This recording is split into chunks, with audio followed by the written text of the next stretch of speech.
Director Yusuf Okonkwo stood at the tall window of the human embassy on Station Concordia.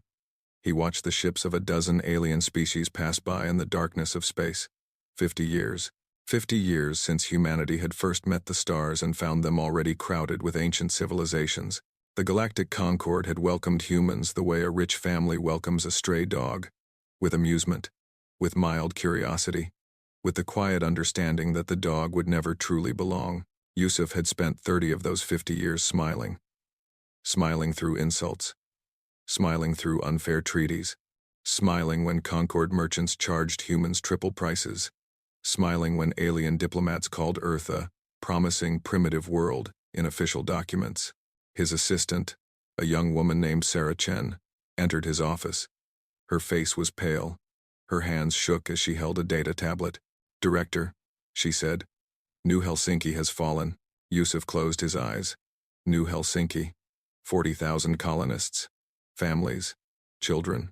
Farmers trying to build a new life on a world at the edge of human space. "The Velthrani?" he asked, though he already knew. "Yes, sir. Their fleet arrived 6 hours ago. They killed everyone who resisted. The rest." Sarah paused. Her voice broke. "The rest were taken. For labor camps, we think. The Velthrani Dominion. Insectoid creatures with hard shells and harder hearts.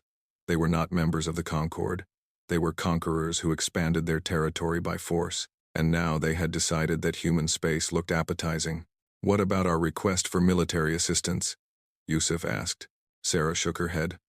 "The Concord Security Council met this morning. They voted against intervention. The Torvani delegate said that human colonies represent acceptable losses in the broader strategic picture." Acceptable losses. Yusuf repeated the words in his mind. 40,000 human lives. Acceptable losses. "There's more," Sarah continued. "Cascadia Prime was attacked 2 hours ago. Jericho Station went dark 30 minutes after that. We estimate total civilian casualties at 2.3 million, dead or enslaved." Yusuf said nothing for a long moment. He thought of his grandmother, who had survived the Lagos riots of 2089. She had taught him that patience was strength, that dignity could not be taken, only given away. That humanity's greatest power was its ability to endure. He had believed her. He had built his entire career on that belief. "Prepare my shuttle," he said quietly. "I will address the Concord Assembly." The great assembly hall of Station Concordia was a magnificent structure. Its ceiling rose 300 meters high, decorated with the flags and symbols of every member species. Light from a nearby star streamed through crystal windows. It was designed to inspire awe. Yusuf felt nothing as he walked to the central podium. Around him sat representatives of the 12 elder species. The Torvani, with their silver skin and 3 eyes. The hegemony of Keth, massive creatures that looked like walking mountains. The Silthine, collective, beings of pure energy contained in mechanical shells, and 9 others, each ancient, each powerful, each looking at the human ambassador with expressions ranging from boredom to mild contempt. "Honored delegates," Yusuf began, his voice carrying through the vast hall. "I come before you today not to beg. Humanity does not beg.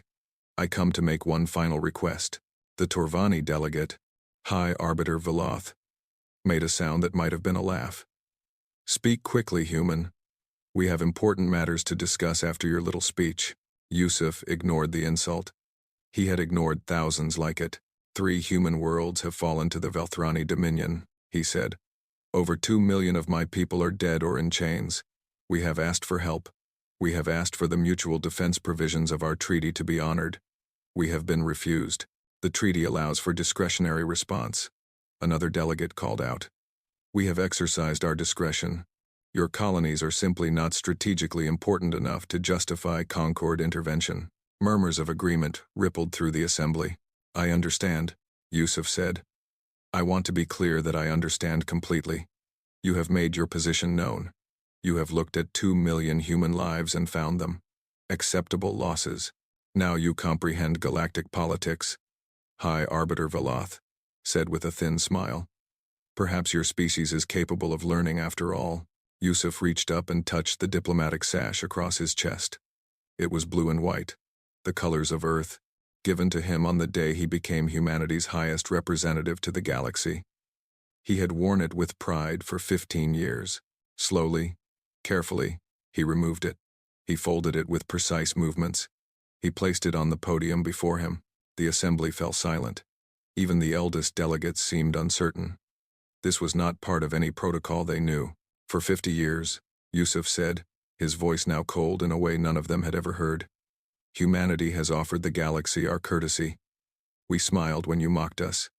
We accepted unfair treaties without complaint. We asked politely for scraps from your table. We did this because we hoped that kindness might be returned with kindness, that patience might earn us respect. He looked around the chamber, meeting every alien eye. We were wrong. You saw our courtesy as weakness. You saw our patience as fear. You looked at humanity and saw prey. High Arbiter Veloth shifted uncomfortably. Ambassador, surely you are not suggesting— I am suggesting nothing. Yusuf interrupted. I am telling you something. I am telling you that this moment marks the end of humanity's courtesy. We asked for help. You laughed. We showed you our pain. You called it acceptable. He stepped back from the podium. You will remember this day, he said. You will remember that you were given a choice. You chose poorly. He turned and began walking toward the exit. Behind him, the assembly erupted in confused chatter. Some delegates laughed nervously. Others called out questions. The Torvani High Arbiter stood and shouted something about diplomatic protocols. Yusuf did not look back. Sarah was waiting for him in the corridor. Her eyes were red from crying.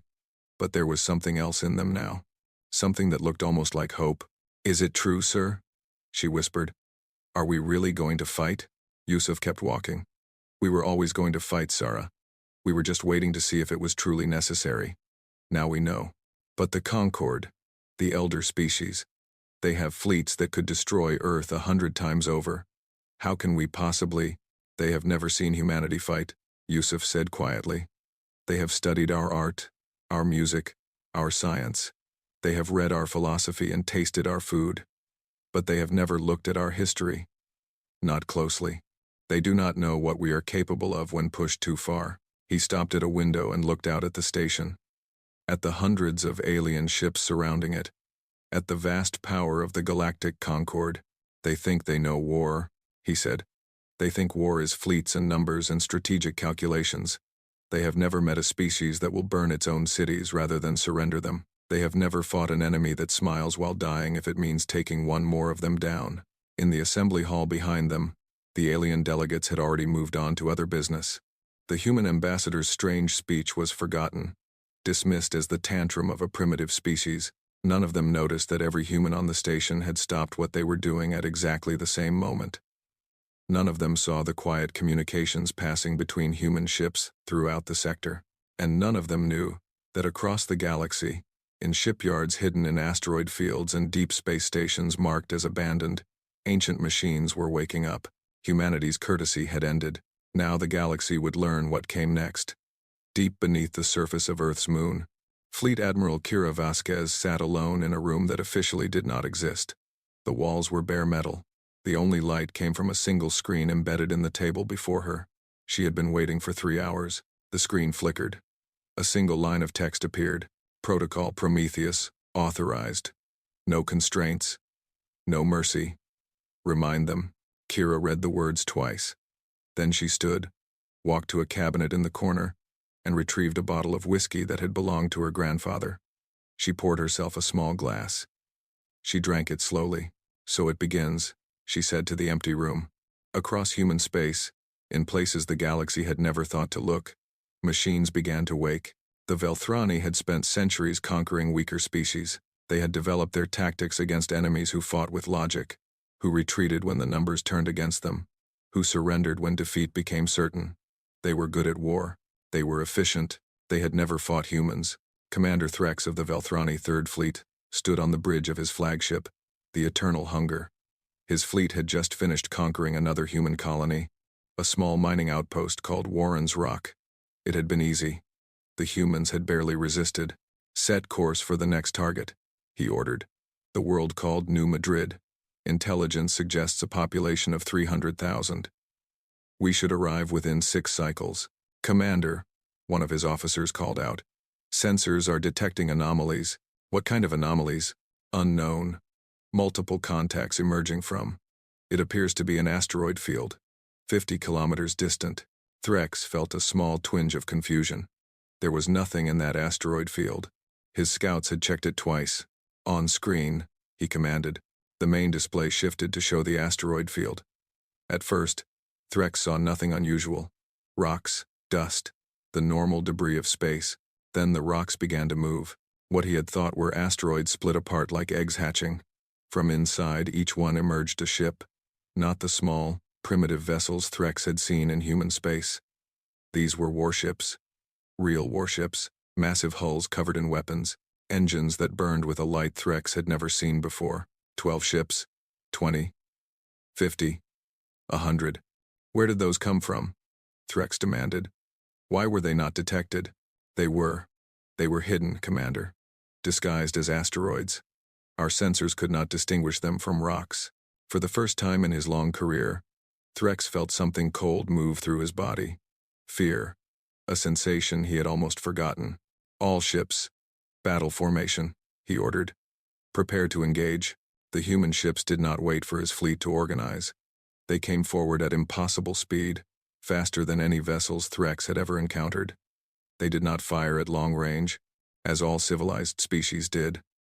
They closed the distance with terrifying urgency. Then they opened fire.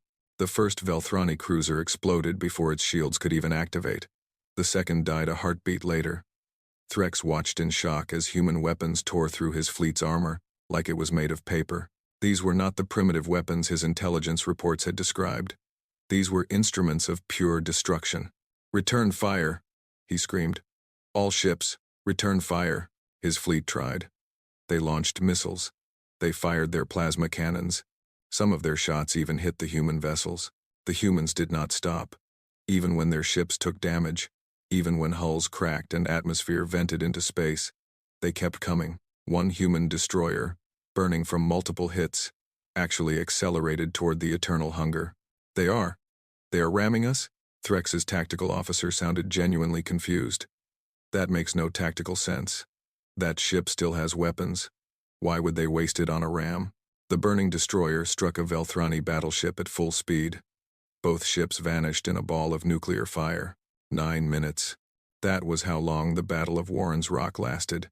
9 minutes to destroy a Velthrani fleet of 40 ships. When it was over, only the eternal hunger remained, crippled and drifting. Threx watched on his flickering screen as human boarding pods attached to his hull. He heard the sounds of cutting torches burning through metal. He heard weapons fire as his soldiers tried to repel the invaders. Then he heard something that would haunt him for the rest of his very short life.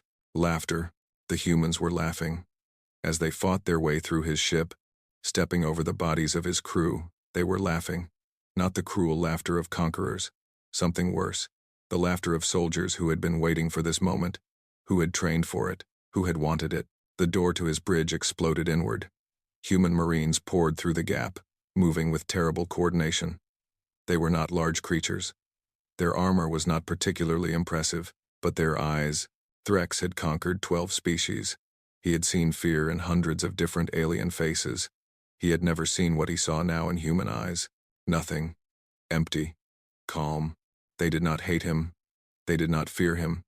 They simply saw him as a problem to be solved. A human female approached him. Her armor was marked with symbols of rank. She lowered her weapon. "Commander Threx," she said. Her voice was pleasant, almost friendly. "I am Captain Wei, of the United Nations Defense Force. You are now a prisoner of Earth. You will be treated according to the laws of war. Your crew will receive medical attention. You will not be tortured." Threx stared at her. You hide your ships in asteroids. You ram our vessels with your own. Your soldiers laugh while killing. And now you speak of laws?" Captain Wei smiled. It was the most terrifying expression Threx had ever seen. "We have always had laws," she said. "Rules. Restraints. For 50 years we held ourselves back. We hoped we would never need to show you what we really are. But you took our people. You put them in chains. You laughed when we asked for help." She leaned closer. "We are very, very good at war, Commander. We have been doing it to each other for 100,000 years. Every weapon you see, every tactic that surprised you today, we invented to kill other humans. You are facing the species that invented the sword, the gun, the bomb, and the missile, the species that developed chemical weapons, biological weapons, and nuclear weapons. Not to fight aliens, to fight ourselves. Threx's translator struggled with some of the words. The concepts did not exist in Velthrani language. The galaxy thought you were weak, Captain Way continued. Primitive, easy prey. But we were never weak. We were being polite. We were giving you a chance to be kind to us. She straightened up. You did not take that chance. Now you will see what happens when humanity stops being polite. Across the galaxy, similar scenes played out. Velthrani fleets that had expected easy victories found themselves facing enemies that fought without fear. Human ships that should have retreated instead charged forward. Human soldiers that should have surrendered instead fought to the last breath. And in the halls of the Galactic Concord, the elder species watched their sensor data with growing horror. The Velthrani had poked what they thought was a sleeping dog. They had awakened a wolf. The war had only just begun. High Arbiter Veloth of the Torvani stood in his private chambers aboard Station Concordia, watching a holographic display that showed the current state of the war. Red markers indicated Velthrani positions. Blue markers showed human forces. 2 months ago, the blue had been pushed into a small corner of the map. Now it was spreading like a disease. This is impossible, he muttered. Their ships are primitive. Their population is tiny compared to the Velthrani. How are they winning? His aide, a young Torvani named Serath, consulted a data tablet. Our analysts believe the humans were hiding their true capabilities, High Arbiter. The ships they showed us for 50 years were not their real fleet. Obviously, Veloth snapped. But that does not explain how they are defeating the Velthrani so quickly. The Dominion has 1,000 years of military tradition. They have conquered 40 species. They do not lose. Perhaps, Serath said carefully, you should see what the humans have been broadcasting.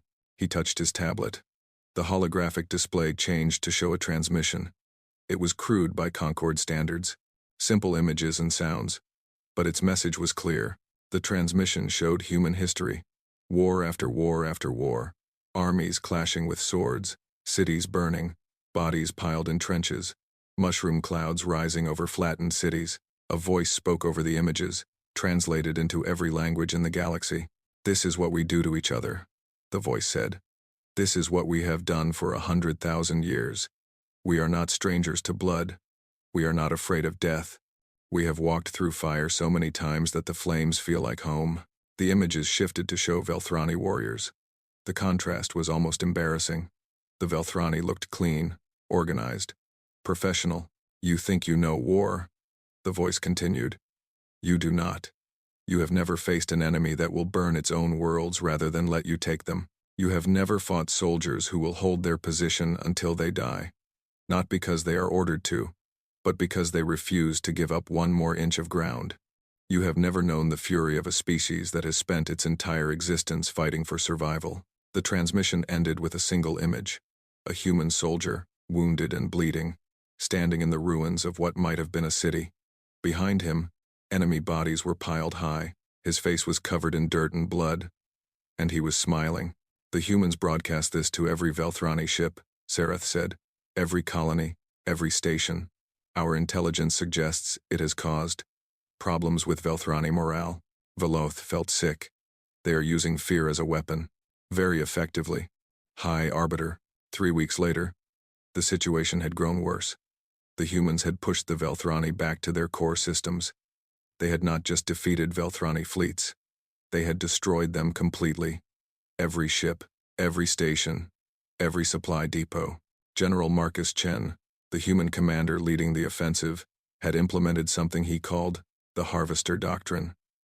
When human forces took a system, they did not occupy it. They stripped it bare. Mining equipment was dismantled. Fuel reserves were drained or destroyed. Communication relays were reduced to scrap. We are not here to conquer, General Chen explained in an intercepted message to his troops. We are here to make sure the Velthrani can never threaten anyone again. Leave nothing they can use. Leave nothing they can rebuild with. Salt the earth. The Concord had tried to intervene. They sent diplomatic messages demanding that humanity follow the established rules of civilized warfare. The response came from a new human ambassador named Colonel Diana Reyes. Unlike Director Okonkwo, she wore a military uniform instead of diplomatic robes. Scars marked her face and hands. "You had 50 years to teach us your conventions," Colonel Reyes said in her response. 50 years to show us how civilized species behave. Instead, you taught us contempt. You taught us that the strong take what they want and the weak suffer. Now you learn our conventions. Rule 1. We do not stop until the enemy cannot fight anymore. Rule 2. There is no Rule 2. The Torvani had decided that enough was enough. Humanity's rampage was disrupting trade routes, destabilizing the balance of power. Something had to be done. High Arbiter Veloth authorized the deployment of the Torvani Fourth Fleet. 60 warships, including 3 planet crackers, vessels capable of shattering worlds. They would intercept the humans and teach them that the elder species were not to be challenged. The Fourth Fleet met the human forces near a system called Kestrel's Run. The Torvani commander, Admiral Yethra, was confident. Her ships outgunned the human force 3-1. Her crews were well-trained and experienced. This would be a simple matter. The battle lasted 4 hours. At the end, 43 Torvani ships were destroyed. The rest fled in disorder. Admiral Yethra was captured. The humans had lost 7 ships. High Arbiter Veloth read the battle report 17 times, certain there had been some mistake. There was no mistake. The humans had used tactics that made no sense to Torvani military doctrine. Instead of forming neat lines and exchanging fire at proper distances, they had split into small groups and attacked from every direction at once. They had used asteroids as cover. They had pretended to retreat, then turned and struck when the Torvani pursued. They had sent boarding parties to capture enemy ships rather than destroy them. Worse, they had adapted during the battle. When the Torvani developed countertactics, the humans changed their approach within minutes. They learned faster than any enemy the Torvani had ever faced. One captured human pilot was questioned about how they had won against superior numbers. His answer was recorded and sent to Veloth. Superior numbers? The human had laughed. We've been outnumbered in every war we've ever fought. We fought outnumbered at Thermopylae. We fought outnumbered at Agincourt. We fought outnumbered at Rorke's Drift and Stalingrad and 1,000 other battles. Outnumbered is normal for us. We've learned to win anyway.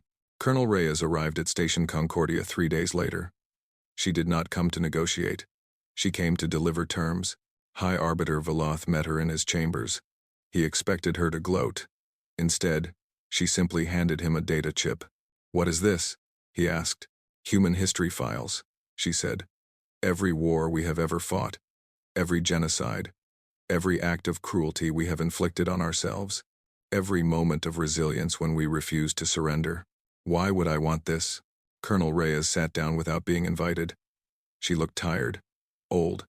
There were new scars on her hands that had not been there before. "Because you need to understand," she said quietly. "You look at us and see a young species that got lucky. You think our victories are accidents, flukes. You believe that if you just hit us hard enough, we will break." She met his eyes. "We do not break. We have been trying to break ourselves for 100,000 years, and we have failed. We have survived ice ages and plagues and nuclear weapons and climate collapse and a dozen other things that should have killed us. We are still here. We will always be here." She pointed at the data chip. "Read those files. Understand what you awakened when you refused to help us. Understand that we offered you our friendship and you spat on it. Then, when you truly comprehend what you are dealing with, we can talk about peace." She stood and walked toward the door. "And High Arbiter," she added without turning around, "the Velthrani homeworld is now under blockade. We are not attacking it. We are just waiting. Every day we wait, we broadcast a countdown. When the countdown ends, well, I suggest you convince them to surrender before you find out what happens next." She left. Veloth stared at the data chip in his hand. For the first time in his 300 years of life, a Torvani High Arbiter felt genuine fear. The Velthrani Empress Kethrix the Undying stood in her throne room on the homeworld of Velthra Prime. Through the great windows, she could see human ships hanging in the sky like patient vultures. They had been there for 40 cycles now. They did not attack. They did not communicate. They simply waited. Every day, a countdown appeared on every screen on Velthra Prime. Today it showed the number 7. 7 cycles until something happened. The humans had not specified what. Empress, her military advisor said, we must surrender. Our fleets are destroyed. Our colonies are gone. We have nothing left to fight with. Surrender to primitives. Kethrix's voice was cold. To creatures that live for barely 100 years. I have ruled this empire for 6 centuries. I will not bow to insects. Empress, with respect, they are not insects. They are something else. Something we did not expect. Kethrix turned away from the window. Call the Concord. Demand they intervene. This war threatens galactic stability. They must act. The call was made. The Concord responded within hours. But their message was not what Kethrix expected. The Galactic Concord will not intervene in the human-Velthrani conflict, High Arbiter Veloth announced in his transmission. His face looked pale, tired. Furthermore, the Concord has received information that requires us to reconsider our relationship with the human species. On Station Concordia, the full Concord Assembly had gathered, not to discuss the war, but to address something far more disturbing. Colonel Reyes stood at the central podium. Behind her, human technicians were connecting equipment to the station's main display systems. 50 years ago, she began, humanity joined the Galactic Concord. We were new. We were weak. We needed friends. We understood that our position required us to be patient, to accept insults, to smile when we wanted to scream. She paused. But we are not stupid. We knew that patience would only protect us for so long. We knew that eventually someone would test us. Someone would decide that humanity was easy prey. So we prepared. She touched a control. The main display lit up with data streams and network diagrams. For 50 years, while we smiled and bowed and accepted your contempt, we were also working.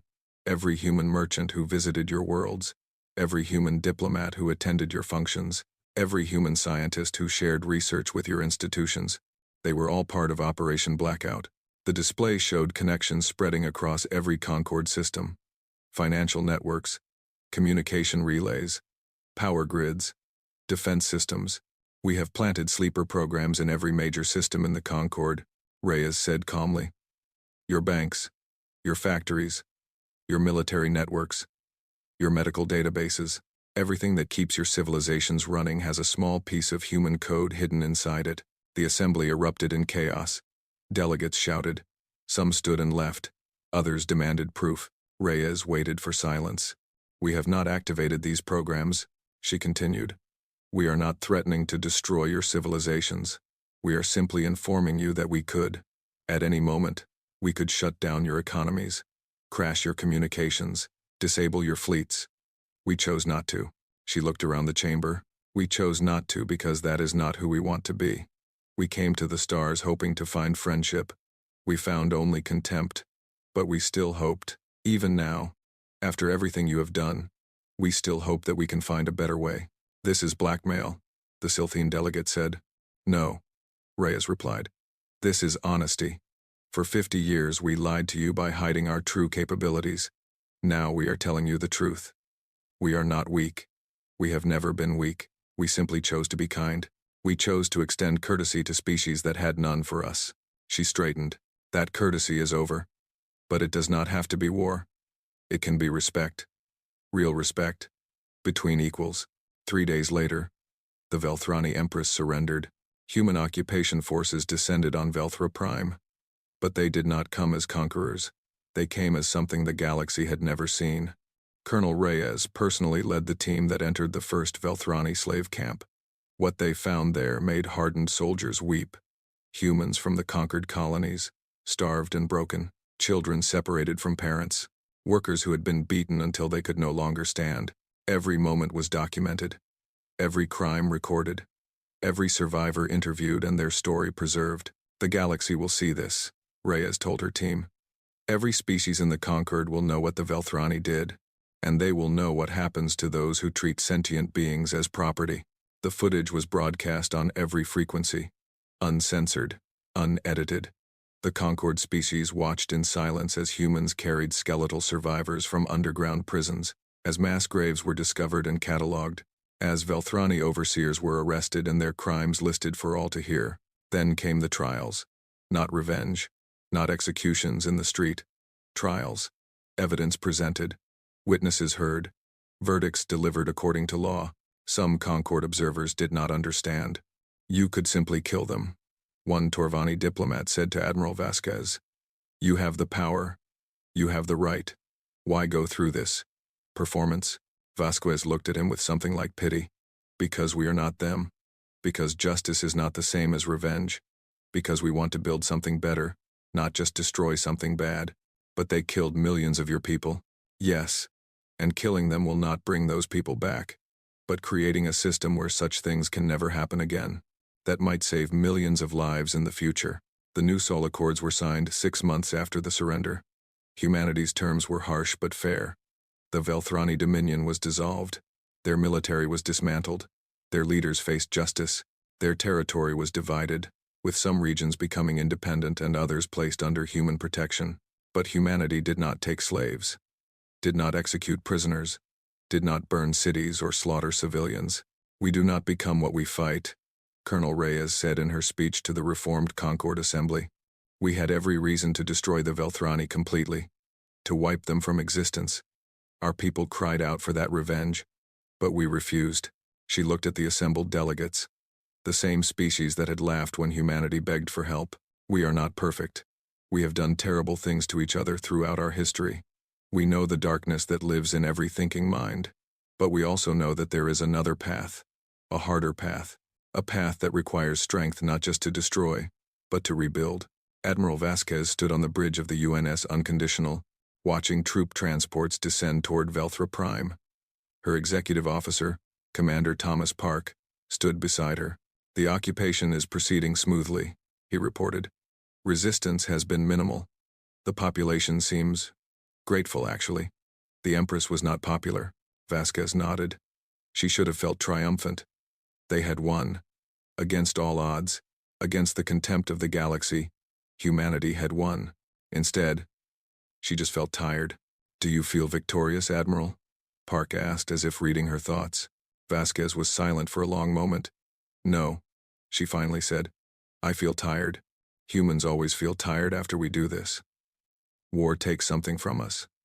Something we never quite get back. Then why do we fight? She turned to look at him. Because someone has to. Because when we see evil, we cannot look away. Because we would rather carry the weight of what we have done than live in a galaxy where monsters go unpunished. She looked back at the planet below. We always finish the job, Commander. No matter the cost. That is what makes us human. The galaxy had learned a terrible lesson. Humanity was not weak. Humanity was not kind because it had to be. Humanity was kind because it chose to be. And heaven helped those who made humanity choose otherwise. 10 years had passed since the war ended. The galaxy had changed in ways that no one could have predicted. Director Yusuf Okonkwo walked slowly through the halls of Station Concordia. He was old now. His hair had turned white. His steps were careful and measured, but his eyes were still sharp, still watching, still remembering. The station looked different. Human architecture had been added to the original alien design. Shops selling Earth food stood next to Torvani trading posts. Human children played with alien children in the corridors. Laughter echoed in spaces that had once known only formal silence. Director Okonkwo? A young voice called out to him. He turned to see a Velthrani, a child, barely past the molt that marked adolescence. The young alien wore a student's uniform from the new Concordia Academy, a school that taught children of all species together. Yes, Yusuf said gently. I am studying human history, the child said. For my assignment, I wanted to ask, why did you not destroy us? You could have. Everyone says you could have killed every Velthrani in the galaxy. Yusuf sat down on a bench. His old bones appreciated the rest. What is your name, young one? Kelthix. Well, Kelthix, let me ask you a question. Do you believe you deserve to die for what your species did? The young Velthrani shook its head quickly. I was not even born when the war happened. I never hurt any humans. Exactly. Yusuf smiled. War is not about revenge. It is about making the violence stop. The Velthrani, who committed crimes, were punished. But you, your generation, you did nothing wrong. Why should you suffer for the choices of others? Kelthix seemed to think about this. The other species say humans are strange. They say you fight like demons but then rebuild what you destroyed. They do not understand. They are beginning to, Yusuf said. Slowly. Understanding takes time. In the great assembly hall, a ceremony was taking place. For the first time in the history of the Galactic Concord, a human was being appointed as High Coordinator, not through conquest, not through force, through a vote of the member species. Colonel Diana Reyes, older now but no less formidable, stood at the central podium, the same podium where Yusuf had removed his diplomatic sash 10 years ago, the same spot where humanity's courtesy had ended. Now, something new was beginning. I do not stand here as a conqueror, Reyes said.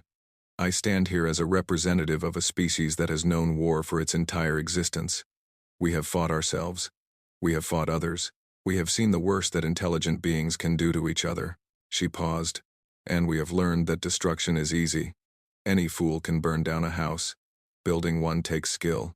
Maintaining one takes patience. Creating a home where many different people can live together in peace. That takes wisdom. She looked around the chamber at the delegates of a dozen species. Some had been enemies. Some had been cowards. All were now, slowly, becoming partners. Humanity does not want to rule the galaxy, she continued. We want to protect it. We want to build something that will last long after we are gone. We want to create a civilization where no species, no matter how small or weak, needs to fear extinction at the hands of stronger neighbors. In a corner of the chamber, High Arbiter Veloth watched the ceremony. He had survived the political aftermath of the war. Though his power was greatly reduced, he still struggled to understand the humans. A young Torvani scholar sat beside him, one of many who had devoted their lives to studying humanity. Have you solved the human paradox yet? Veloth asked her quietly. The scholar shook her head. No, High Arbiter. The more I study them, the more confused I become. They are capable of incredible cruelty. Their history is drenched in blood. Yet they created art that makes me weep, music that touches something deep inside me, stories about hope and love and sacrifice. How can they be both things? Veloth asked. I think, the scholar said slowly, that is the wrong question. I think they are not both things despite themselves. I think they are both things because of themselves. The same passion that drives them to war also drives them to create. The same stubbornness that makes them terrifying enemies also makes them loyal friends. She looked at the podium where Reyes was still speaking. They choose, she said. Every moment of every day, they choose who they want to be. And most of the time, they choose kindness. They choose to build rather than destroy. But when that choice is taken from them, when kindness is met with contempt, they remind us what they are capable of. Veloth finished. Yes. Far from Station Concordia, on the edge of known space, something was stirring. Sensor stations that had been quiet for centuries were now detecting anomalies, signals that did not match any known species, energy patterns that suggested technology far beyond anything the Concord had developed. Admiral Kira Vasquez, now the commander of all human defense forces, reviewed the reports in her office on Luna. She was not young anymore. The war had aged her. But her mind was still sharp, her will was still strong. What do we know? She asked her intelligence chief. Not much, Admiral. The signals originated from beyond the outer rim. Whatever is sending them is old. Very old. Some of our analysts believe these may be remnants of a civilization that existed before the Concord, before the elder species rose to power. Something that old would be incredibly advanced. Yes, Admiral. And based on the pattern of the signals, it appears to be moving toward us. Vasquez was silent for a long moment. She had hoped for peace, for time to rest, time to watch the galaxy heal from the wounds of war. But humanity had never been given the luxury of peace for long. Begin quiet preparations, she said finally. Do not alarm the civilian population, but start waking up the reserve fleets. Contact our allies, and send word to Colonel Reyes. She stood and walked to her window. Earth hung in the sky, blue and green and beautiful. The world her ancestors had nearly destroyed. The world they had saved. The world that had sent humanity to the stars. If something is coming, she said quietly, we will be ready. On a small colony world far from Earth, an old woman sat with her grandchildren watching the sunset. Diana Reyes had retired from active service. She had earned her rest, but she still kept a communication device nearby. She still watched the news from the frontier. Grandmother, her youngest grandchild asked. Why did you fight in the war? Diana smiled. It was a question she had been asked many times.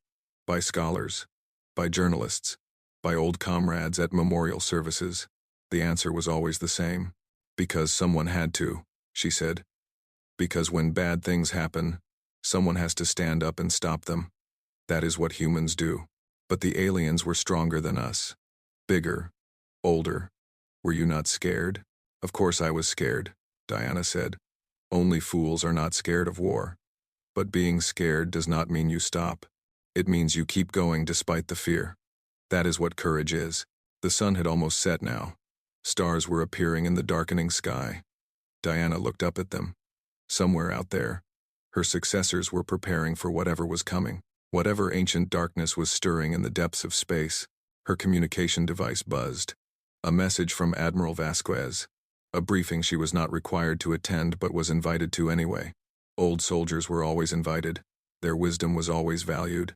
Diana looked at her grandchildren. They were young, innocent. They had never known war. She wanted them to never know war. But if war came, she knew they would be ready. Because they were human. Because humans were always ready. We tried courtesy first, she told them as she stood to go inside. We always try courtesy first. That is important. We extend our hand in friendship. We give others a chance to be kind. She looked up at the stars one more time. But, when courtesy fails, little ones, when kindness is met with cruelty, we remind the universe why it should have accepted our kindness when it was offered. The stars twinkled in the darkness. Somewhere among them, ancient engines were burning toward known space. Something terrible was coming, and humanity, as always, would be waiting. Not because they wanted war, not because they loved violence, but because they understood something that few other species ever had. Peace is not the absence of conflict. Peace is what remains when those who love it are willing to fight for it. Humanity had always been willing, and heaven help whatever was coming next.